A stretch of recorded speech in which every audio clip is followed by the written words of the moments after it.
የምናገርበት ርዕስ ትዳርን መረዳት የሚል ነው። ትዳርን በተመለከተ የሚቀለዱ ቀልዶች አሉ። አንድ ሶስቱን ልንገራችሁ።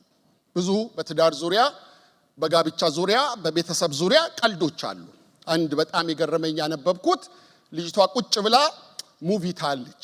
ሙቪው የሚያወራው ስለ ሁለት ፍቅር ነው። ስለተፋቀሩ አንድ ወንድና አንድ ሴት። በጣም ደስ የሚል ፊልም ነው።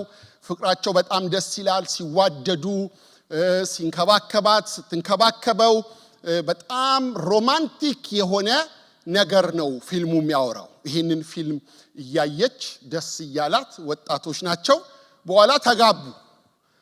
መጋባት ሲጀምሩ ግን ልጅቷ ደስ አላላትም እና ጋብቻው ተፈጽሞ ፊልሙ እያለቀ ተጋቡ፣ በፍቅር በደስታ በሰላም መኖር ጀመሩ ብሎ ነው የሚያልቀው ጽሑፍ። እና ይህን ጽሑፍ ስታይ ተበሳጨች። ውሸት ነው አለች። እነዚህ ሰዎች እኮ ተጋቡ አለች። ማለት የነበራቸውን ፍቅር፣ የነበራቸውን ደስታ፣ የነበራቸውን ኢንቫይሮንመንት የሚያበላሽ ህይወት ውስጥ ገቡ። እኔ የማውቀው ትዳር ሲጣሉ፣ ሲናጩ፣ ሲጨቃጨቁ ስለሆነ እነዚህ ጥሩ የነበራቸው በጮኝነት በጓደኝነት ጊዜ የነበራቸውን ጥሩ ህይወት ወደሚያበላሽ ህይወት ገቡ ብሎ ፊልሙ ቢያልቅ ጥሩ ነበር ብላ ልጅቷ ተናገረች። ሁለተኛ ማነሳላችሁ ምሳሌ፣ ውጭ ሀገር ቆይቶ ወደ ኢትዮጵያ የተመለሰ አንድ ሰው ሁለት ጓደኞቹን አግኝቶ ያወራል ስለ ሰፈር ልጆቹ። አበበ እንዴት ነው ብሎ ይጠይቃል። አበበ እኮ ፖለቲካ ውስጥ ገባ ብሎ ሲነግሩት እሱ ድሮም ፖለቲካ ይወዳል ብሎ መለሰ። እንደገናም ይጠይቃል፣ ሰይድስ ምን ሆነ? ሰይድ ደህና ነው ብሎ ይጠይቃቸዋል ጓደኞቹን። ሰይድ እኮ ኢንጂነር ሆኖ ትልቅ ተቆራጭ ውስጥ ገብቶ ስራ ይሰራል ብሎ ሲል እሱ እኮ ያኔም ትምህርት ላይ በጣም ጎበዝ ነበር፣ ትዝ አይላችሁ ብሎ ይመልስላቸዋል። ተስፋስ እንዴት ነው ብሎ ይጠይቃል። ተስፋ ደግሞ ሐኪም ሆኗል። በጣም ደስ ይላል አለ። መጨረሻ በለጠስ ደህና ነው ወይ ብሎ ሲጠይቃቸው በለጠ እኮ አገባ ብለው ሲሉት እሱ እኮ ድሮም ክፉ ልጅ ነው የእጁን ያገኘው ብሎ ይመልሳል። ሶስተኛው የሰማሁት ቀልድ ሚስት ባሏን ሃኒ ያጋቡን ቄስ እኮ አረፉ ብላ ስትነግረው ፈጠን ብሎ አንድ ቀን እግዚአብሔር የእጃቸው እንደሚሰጣቸው አውቅ ነበር ብሎ ይመልሳል። እነዚህ ቀልድ የሚመስሉ በትዳር ላይ የተነገሩ ንግግሮች ናቸው። እናንተ በመሰረታችሁት ተቋም፣ በጀመራችሁት አንድ ተቋም ላይ ሰው አስተያየት ሲሰጥ፣ አሉታዊ ነገር ሲናገር ምንድን ነው የሚሰማችሁ? የጀመራችሁት ሚኒስትሪ፣ የጀመራችሁት ስራ፣ የጀመራችሁት ቢዝነስ፣ የጀመራችሁት የእናንተ የሆነ አንድ ትልቅ ተቋም ላይ ሰው ሲያላግጥ፣ ሰው ሲያሾፍ፣ ሰው ሲቀልድ ምንድን ነው የሚሰማችሁ? ስለ ትዳር መጽሐፍ ቅዱስ ብዙ ነገር ይናገራል። እንደ መነሻ ሁለት ጥቅሶችን ላንሳላችሁ። አንደኛ ቆሮንቶስ 7:7 ላይ ሰው ሁሉ እንደ እኔ ሊሆን እወዳለሁና ነገር ግን እያንዳንዱ ከእግዚአብሔር ለራሱ የጸጋ ስጦታ አለው፣ አንዱ እንደዚህ ሁለተኛው እንደዚያ ይላል። ጳውሎስ ነው። ጳውሎስ ጋብቻን እንደ ጸጋ ስጦታ አድርጎ ያቀርባል። ማግባት የሚሰጣቸው ሰዎች አሉ፣ ማግባት የማይሰጣቸው ሰዎች አሉ። እኔ እንደኔ ቢሆን ሰው ባያገባ ይሻላል ካለ በኋላ ግን ይሄ ለተሰጣቸው እግዚአብሔር ለራሱ የጸጋ ስጦታ ስላለው አንዱ እንደዚህ እንዲያገባ አንዱን እንዳያገባ ያደርጋል ብሎ ይላል። ጌታ ራሱ ማቴዎስ 19:11 ጀምሮ የጋብቻን ጉዳይ ባወራበት ክፍል ላይ ደቀ መዛሙርቱ ጥያቄም እየጠየቁ እያስረዳቸው ምን እያለ መጥቶ መጨረሻ ላይ ደቀ መዛሙርቱ ምን አሉ? የባልና የሚስት ስርዓት እንዲህ ከሆነ መጋባት አይጠቅምም አሉ። እርሱ ግን ይህ ነገር ለተሰጣቸው ነው እንጂ ለሁሉ አይደለም አላቸው። ስለዚህ ጋብቻ ስጦታ ነው፣ የሚሰጥ ነው። እንዳያገቡ ሆነው የሚሰጡ ሰዎች ይኖራሉ፣ በጣም ጥቂት ናቸው። ጃንደረባ የሚሆኑ ሰዎች በጣም ጥቂት አሉ፣ ግን ስጦታ ነው። ስለዚህ የተሰጠን ስጦታ እግዚአብሔር የሰጠን ስጦታ ትዳር፣ እግዚአብሔር የሰጠን የማግባት ጸጋ እንዴት ነው በቤታችን? ይሄን ጸጋ እንዴት ይዘነዋል?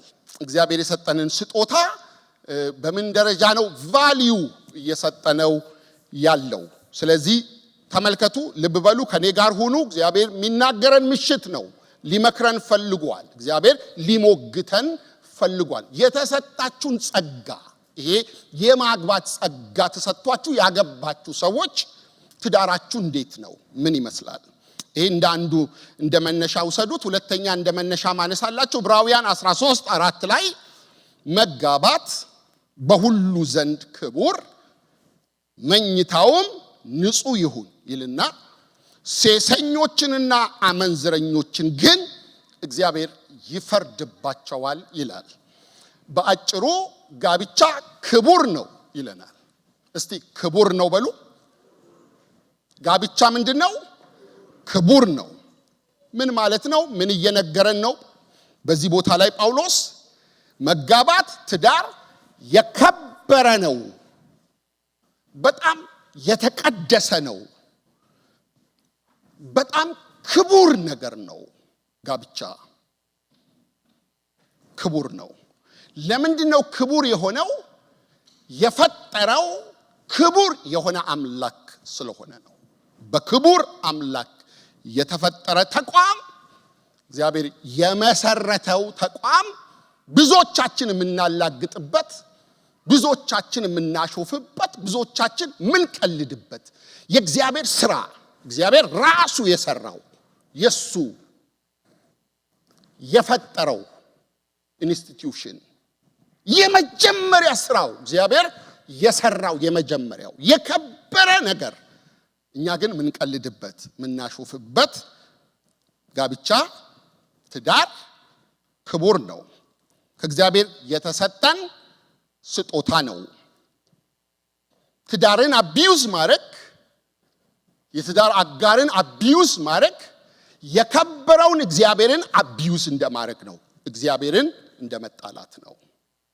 ከተቋሙ ባለቤት ጋር እንደመጋጨት ነው። የተቋሙ ኦነር እግዚአብሔር ስለሆነ መኝታው ንጹህ ይሁን ይላል። ይሄኛውን ሲናገር ከላይ ግን ምን ብሎናል?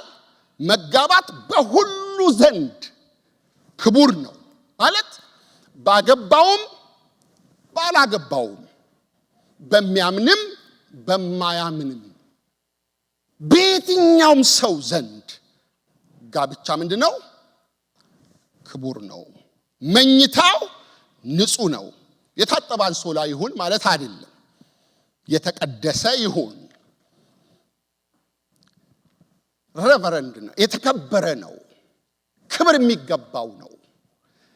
ቀድሱት፣ በህይወታችሁ ቀድሱት። የተቀደሰ ተቋም ነው፣ ንጹህ ነው ይልና ግን በጣም የሚያስጠነቅቅ ሁለት ነገር ያቀርብልናል። ሴሰኞችና አመንዝረኞችን ግን እግዚአብሔር ምን ያደርግባቸዋል? ይፈርድባቸዋል።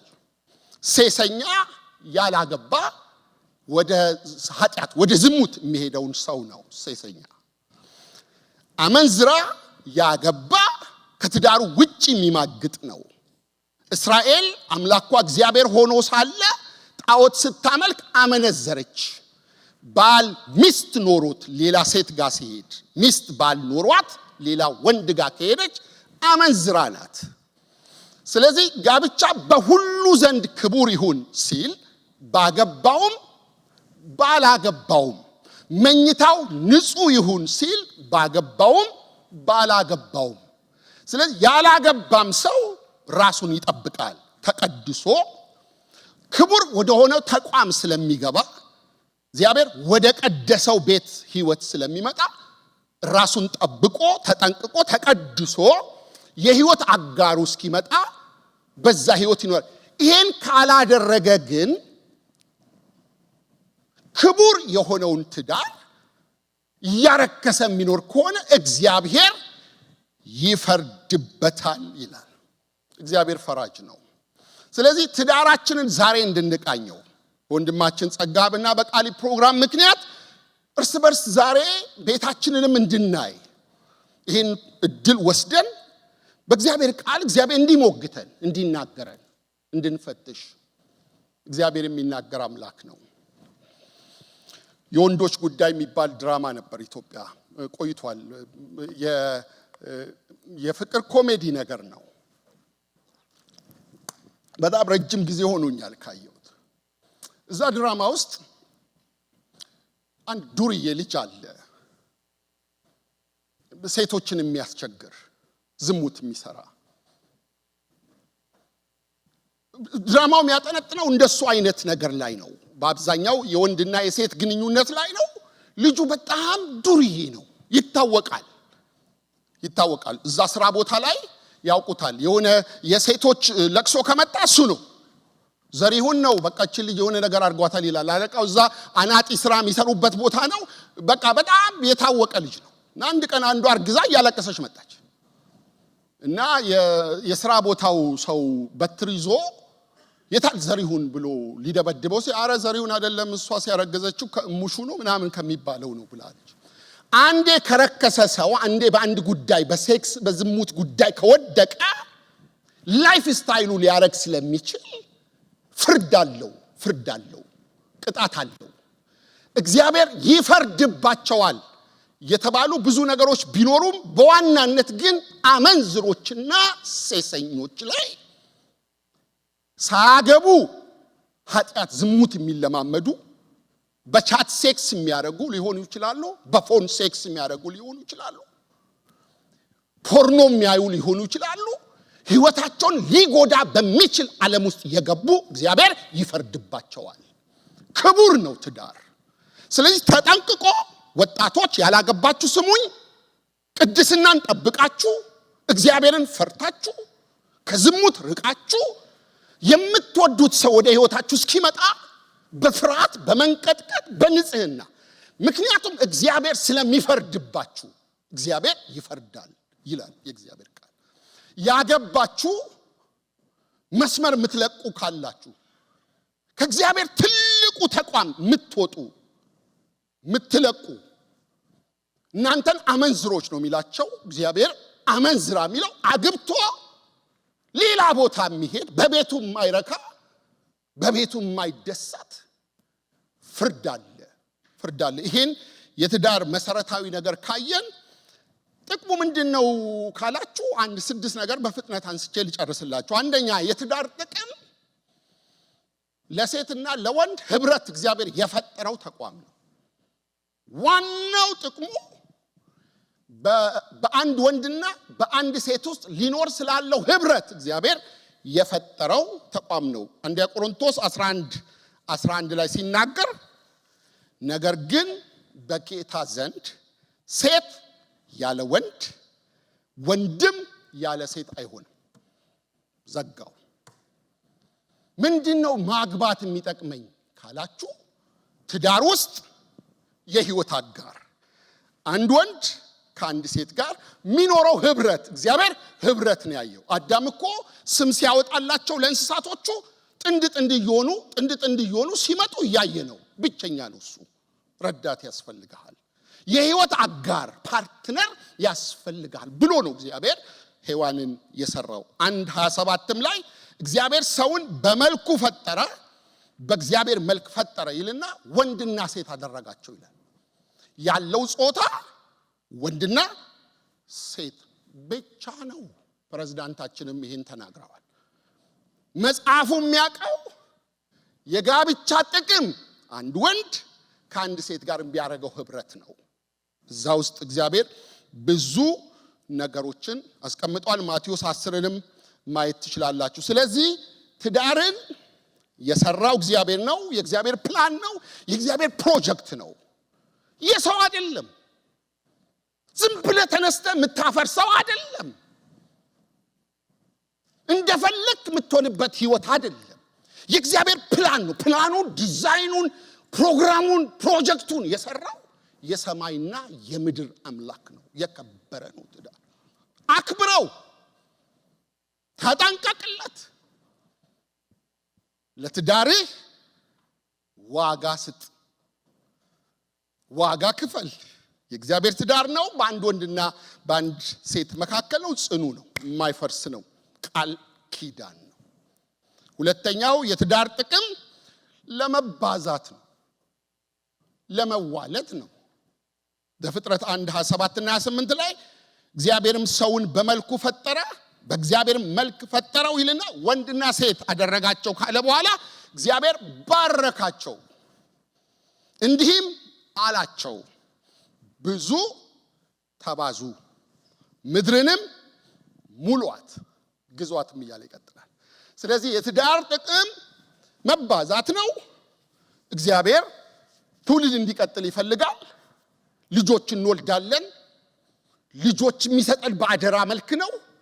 ስለዚህ የምንባዛበት ተቋም፣ የምንባዛበት ጣቢያ ትዳር ነው። የባልና የሚስት ህይወት ነው።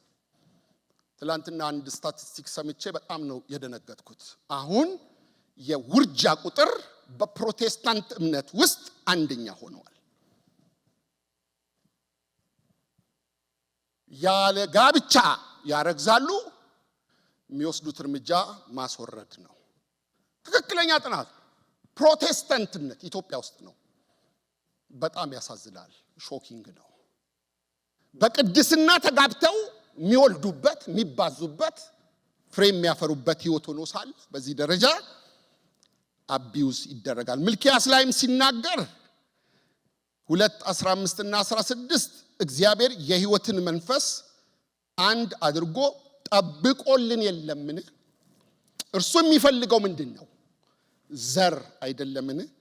ስለዚህ መንፈሳችሁን ጠብቁ፣ ማንም የልጅነት ሚስቱን አያታልል፣ መፋታትን እጠላለሁ ይላል የሰራዊት ጌታ እግዚአብሔር ብሎ ነቢዩ ሚልክያስ ያስጠነቅቀናል። እግዚአብሔር ትዳርን የሰራው እንድንባዛ ነው። እግዚአብሔር በዛ ውስጥ ያየው በረከት ስላለ። ነገር ግን አግብተው ተጋብተው የማይወልዱ ይኖራሉ። ልክ ቅድም ያለ ማግባት ጸጋ እንደሚሰጣቸው እግዚአብሔር በቃ ማህፀናቸውን የሚዘጋቸው ሰዎች ይኖራሉ። ጥቂት የእግዚአብሔር ፈቃድ በዛ መልክ ይገለጣል። ሶስተኛ የጋብቻ ጥቅም ልጆች እንዲጠበቁ ነው። ቅድም ስንባዛ እግዚአብሔር ልጆች ይሰጠናል። ልጆች ደግሞ ንጹህ ናቸው። በእኛ ላይ ጥገኛ ናቸው። አንድ ትንሽ ሕፃን የተወለደ ቀን ጀምሮ እስኪያድግ ድረስ የኛ ጥገኛ ነው። ምንንከባከበው፣ ምናበላው፣ ምናጠጣው፣ ዳይፐር ምንቀይርለት፣ ኤቭሪቲንግ ምናረግለት እኛ ነን። እግዚአብሔር ይሄንን ፕሮግራም ያየው ቤተሰብ ውስጥ ነው። ልጅን የሚንከባከቡ ወላጆች ናቸው። እግዚአብሔር የሰጣቸውን ስጦታ የሚያሳድጉ፣ ይሄ ምንም ክፉና ደግ ለይቶ ማያውቀውን ትንሽ ሕፃን ትልቅ እንዲሆን የሚረዱ ወላጆች ናቸው። ይሄ ተቋም የከበረ ተቋም ነው። እግዚአብሔር ልጆችን የምናሳድግበት ተቋም ነው። አራተኛ ለባህሪ ግንባታ ነው። እዚህ ጋር ትንሽ ረገጥ ላርግ። ሮሜ 12:9 እና 10 ላይ ፍቅራችሁ ያለ ግብዝነት ይሁን፣ ክፉን ነገር ተጸየፉት፣ ከበጎ ነገር ጋር ተባበሩ፣ በወንድማማች መዋደድ እርስ በርሳችሁ ተዋደዱ፣ እርስ በርሳችሁ ተከባበሩ ይለናል። ትዳር ባህሪያችን የሚሰራበት ትክክለኛ መስሪያ ቤት፣ ትክክለኛ ተቋም፣ ትክክለኛ ቦታ ነው። ትዳር ከችግር ነፃ የምንሆንበት ህይወት አይደለም። ትዳር ችግርም የምናገኝበትም ህይወት አይደለም። ነገር ግን ችግራችን የሚገለጥበት ህይወት ነው። ምን ማለት ይመስላችሁ? ትዳር በራሱ ችግር አያመጣም። ትዳር በራሱ ችግር አይፈታም። ነገር ግን ችግርን ይገልጣል። ሁለት የተለያየን ሰዎች ስለሆንን ምንጋባው። እኔ የምሰራው በሚስቴ በኩል ነው። ባህሪ የሚገነባው በሷ ነው። ድካሜን፣ ስንፍናዬን፣ የማይመቹ ነገሮችን እየመጣች ብትቆሰቁሰኝ እሷ ናት። ለምን? እግዚአብሔር እየሰራኝ ነው። የምሰራበት ቦታ ነው። የምገነባበት ቦታ ነው። ልክ መሰራት ሲጀምር ያመኛል። ሲያመኝ መጣላት ጀምራለሁ፣ መጨቃጨቅ ጀምራለሁ። ውጭ ያለው ልውጣላለሁ፣ ልፋታላለሁ። ለምን? እንደምንሰራበት መስሪያ ቤት አድርገን ስላልተቀበልነው ነው። እግዚአብሔር ዲል ያደርጋል ህይወታችን ላይ ያለውን ማስከብረው ነገር ከህይወታችን ማንከባለል ስለሚፈልግ የትዳር አጋሮቻችንን ይጠቀማል፣ ይሞርደናል፣ ያበጃጀናል፣ ይሰራናል። ቤት ውስጥ ነው የሚሰራን፣ ትዳር ውስጥ ነው የሚሰራን። የሚደፍረን የትዳር አጋራችን ነው። ስህተታችንን በግልጽ የሚነግረን የትዳር አጋራችን ነው። ይሄን ተው፣ ይሄን አታርጊ፣ ይሄን አድርግ የሚለን የትዳር አጋራችን ነው። ግን ኮምፎርታብል አንሆንም። ለምን? ለመሰራት ፈቃደኞች አንሆንም። ትዳር የመሰሪያ ተቋም ነው። ትሞረዳላችሁ፣ ትሰራላችሁ። ብዙ የሚራገፍ ነገር አለ ህይወታችን ላይ። ብዙ እግዚአብሔርን ደስ የማያሰኙ ብዙ ነገሮች አሉ። እውነተኛ ማንነታችን የሚገለጥበት ቦታ ነው። ንዴታማ ሰው እንሁን፣ ዝምተኛ እንሁን፣ ቁጠኛ እንሁን፣ ጥሩት፣ ብዙ ነገራችን የሚፈላበት፣ የሚወጣበት፣ የሚገለጥበት፣ የሚታወቅበት ቦታ ነው። ስለዚህ ቤታችንን፣ ትዳራችንን ስንረዳው፣ ትዳርን ስናቀው፣ ትዳር ሲገባን እግዚአብሔር እየሰራኝ ነው በሚስቴ ወደሚል ደረጃ እንመጣለን። አዎ እያመመኝ ነው፣ ድንጋዩ ተጠርቦ ለቤቱ ውበት እንዲመች ተደርጎ እንደሚገባ ያ አናጺው ሰርቶ እንደሚያስተካክለው እግዚአብሔር እየተጠቀመባት ነው ሚስቴን ወደሚል ግንዛቤ ስመጣ ነው ትዳርን መረዳት ጀምሬያለሁ ምለው። እየተሰራው ነው፣ አንደር ኮንስትራክሽን ነኝ። እግዚአብሔር እየገነባኝ ነው። እግዚአብሔር በህይወቴ መክበር ፈልጓል። መጣል የሚፈልገውን ነገር እየጣለልኝ ነው። ከህይወቴ እግዚአብሔር እንዲነሳ የሚፈልገውን ነገር እያነሳልኝ ነው። ሚስት ያንተ ጠላት አይደለችም። ባልሽ ጠላትሽ አይደለም። የሆነ እንደ ሁለት ተቃዋሚ ፓርቲ አንድ ቤት ውስጥ እንደ ጠላት የምትተያዩበት ህይወት አይደለም ትዳር። የምትገፋፉበት ህይወት አይደለም። ለአንድ መንግስት ነው የምትቆሙት። ለምንድነው እንደ ጠላት? ሚስት ጠላት የመሰለች ለምንድነው? ለመሰራት ፈቃደኛ ስላልሆንክ ነው። ባልሽ ጠላት የመሰለሽ ለመሰራት፣ ለመሞረድ፣ መስመር ውስጥ ለመግባት ገለባው ተራክፎ እግዚአብሔርን ደስ የማያሰኘው ነገር ከህይወታችን ተነስቶ እግዚአብሔር ቀድሶን ሊያወጣን ወደሚፈልገው ህይወት እንዳንመጣ ስለምንፈልግ። ስለዚህ የትዳር አጋሮቻችን የኛ ደጋፊዎች እንጂ ተቃዋሚዎቻችን አይደሉም። ይሄን ልብ በሉ።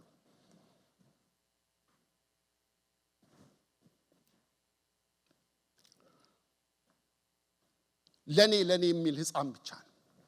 ራስ ወዳድ ህፃን ብቻ ነው። አትንኩኝ የሚል ህፃን ብቻ ነው። ለምን ተነካው ብሎ የሚያኮርፍ ህፃን ብቻ ነው። ሁሉን ለራሱ መሰብሰብ የሚፈልግ ህፃን ብቻ ነው። እኛ ደግሞ ህፃናት አይደለንም። ፈታ እንላለን፣ ነፃነት ይኖረናል። ሚስታችን ሙሉ ነፃነት በእኛ ላይ አላት። ባል ሙሉ ነፃነት በሚስቱ ላይ አለው። የምንሰራበት ነው፣ የምንሞረድበት ነው። እግዚአብሔር በዛ ውስጥ እኛን እያበጀን፣ እያሳመረን፣ እየገነባን፣ እየሰራን ይሄዳል ማለት ነው። ስለዚህ ወገኖቼ ላይመቸን ይችላል፣ ደስ ላይለን ይችላል፣ ሊያመን ይችላል። የትዳር አጋራችን ምቀኛችን ግን እንዳልሆነ ላረጋግጥላችሁ ፈልጋለሁ። ለኛ ሐሳብ፣ ለኛ ስኬት፣ ለኛ መከናወን፣ ለኛ ውጤታማነት በሚል የሚመጡ ነገሮችን ልበሰፊ ሆነን እግዚአብሔር በዚህ ውስጥ እየሰራኝ ነው፣ እየሞረደኝ ነው ወደሚል መንፈስ መምጣት ይሁንልን። አምስተኛ የትዳር ጥቅም እግዚአብሔር ከኛ አልፎ ማህበረሰቡ እንዲገነባ ነው። እኛ መልካም ትዳር ሲኖረን መልካም ልጆች ይኖሩናል። እነዚህ ደግሞ መልካም ማህበረሰብ ሆነው ይወጣሉ ማለት ነው። ስለዚህ ለሌላው ማህበረሰብ ተጽዕኖ አምጪ የሚሆን ስራ የሚሰራው ቤት ውስጥ ነው። ስለዚህ የሁለት ተጋቢዎች ህይወት የነሱ ብቻ ህይወት አይደለም። በአንድ ሴትና በአንድ ወንድ መካከል በተፈጠረ ትዳር ውስጥ የሚመጡት የወድ ፍሬዎች ከዛ አልፎ ለማህበረሰቡ ሁሉ ተጽዕኖ ፈጣሪዎች ነው የሚሆኑት። ሪክ ዋረን የተባለ እግዚአብሔር ሰው ሲናገር አንዳንድ ትዳር በጣም ከባድ የሆነ ማዕበል ውስጥ ያልፍና ስለ ልጆቼ ስል አብሬ ኖራለሁ የሚሉ ሰዎች እነሱ የተባረኩ ናቸው ይላል። ሌላ ትውልድ አይተዋል፣ ማህበረሰብ አይተዋል። ትዳራቸው እኮ ላይቆም ይችላል። ትዳራቸው ትልቅ ማዕበል መጥቶት ሊሆን ይችላል። ስለ ልጆቼ ስል ትዳሬ ውስጥ እጸናለሁ የሚሉ ሰዎች የተባረኩ ናቸው ይላል። ምክንያቱም በእነሱ ምክንያት የሚመጣው ዳሜጅ የልጆች ህይወት የማህበረሰብም ህይወት ጭምር አደጋ ውስጥ ስለሚገባ ማለት ነው። የመጨረሻው የትዳር ጥቅም ከክርስቶስ ጋር ያለንን ህብረት የሚገልጥልን ስለሆነ ነው። ይሄ በጣም ጳውሎስ ኤፌሶን 5 ከ22 ከ25 እስከ 33 በተናገረው ክፍል ውስጥ ይህ ታላቅ ምስጢር ነው ብሎ ያለው በቤተ ክርስቲያንና በክርስቶስ መካከል ያለውን ህብረት ያነሳና በባልና በሚስት መካከል ካለው ህብረት ጋር እኩል ያስቀምጠዋል። በጣም ይገርማችኋል። የክርስቶስንና የቤተ ክርስቲያንን ግንኙነት ለመግለጥ የአባትና የልጅን ግንኙነት አልተጠቀመም። ሁለት የማይተዋወቁ ዲኤንኤያቸው የማይገናኝ እኔ ከክፍለ ሀገር ሚስቴ ከአዲስ አበባ ከተለያየ ብሔረሰብ መጥቶ ያገናኘንና ክርስቶስን እንድንገልጥ የክርስቶስና የቤተ ክርስቲያንን አንድነት የሚያሳየውን አንድነት በሁለት በተቃራኒ ዓለም ውስጥ የነበሩትን ሰዎች አምጥቶ አገናኝቶ አንድ አካል አድርጎ ክርስቶስ ከቤተ ክርስቲያን ጋር አንድ አካል የሆነበትን ምስጢር እግዚአብሔር በዛ ውስጥ ይገልጣል። የከበረ ነገር ነው ወገኖቼ ሆይ። ትዳር በጣም ክቡር ከሚያረጉት ነገሮች መካከል ይሄውን ማነሳላችሁ ነው። የክርስቶስንና የቤተ ክርስቲያንን አንድነት እግዚአብሔር መግለጥ የፈለገው በባልና በሚስት መካከል ነው። እንዴት ገለጠው ካላችሁ ክርስቶስ ቤተ ክርስቲያንን እንዲሁ ወዷታል፣ ይቀድሳታል፣ ይንከባከባታል፣ ይመግባታል፣ ያነጻታል፣ ያዘጋጃታል። ቤተ ክርስቲያን ክርስቶስን እየበደለችም ቢሆን በምህረቱ በርህራዩ በፍቅሩ እያቀፋት እንደገና እያተዋባት ለሰርግ ቀን ያዘጋጃታል። በባልና ሚስት መካከልም ያለውን ግንኙነት ሲናገር ባሎች ሆይ ሚስቶቻችሁን ክርስቶስ ቤተ ክርስቲያንን እንደወደዳት እንደዛው ውደዱ። ክርስቶስ እንዴት ወደዳት? ነፍሱን እስከ መስጠት ድረስ እስከ ሞት ድረስ ወደዳት። ዛሬ ለባሎች መልእክት አለኝ። የእውነት የክርስቶስ ተከታዮች ከሆንን ጌታን ምንወድ ከሆንን ሚስቶቻችንን ልንወድበት የሚገባው ጥግ ክርስቶስ ለቤተ ክርስቲያን የገለጠውን የፍቅር ልክ ነው ይለናል። ለቤተ ክርስቲያን እንደሞተላት ለሚስት ሙትላት። ክርስቶስ ስለ ቤተ ክርስቲያን ራሱን እንደሰጠ ስለ ሚስት ራስን ስጥ። መገለጫው ይሄ ነው። የአባትና የልጅ ግንኙነት እኮ የከበረ ነው እኮ። የዲኤንኤ ትስስሩ በጣም ድንቅ ነው። ግን በሱ አይደለም የሚለካው አለ። በባልና በሚስት መካከል ያለው ህብረት፣ ያለው ውህደት፣ ያለው አንድነት፣ ያለው ያ እግዚአብሔር ዲዛይን ያደረገው ፕሮግራም ይሄ ነው ይለናል።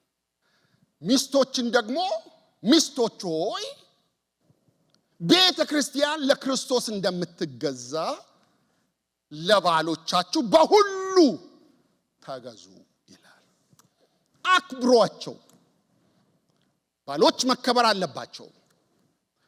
ክርስቶስን ቤተ ክርስቲያን ማክበር አለባት። ትገዛለታለች፣ ትንቀጠቀጥለታለች፣ ታከብረዋለች፣ ትወደዋለች። ልክ እንደሱ ሚስቶች ባሎቻችሁን አክብሯቸው። በእውነት ጌታን የምትወዱ ከሆነ መለኮታዊ መርህ ነው፣ መለኮታዊ ፕሪንሲፕል ነው። ለጌታ የምትኖሩለት ከሆነ ለባሎቻችሁ ተገዙላቸው፣ አክብሯቸው።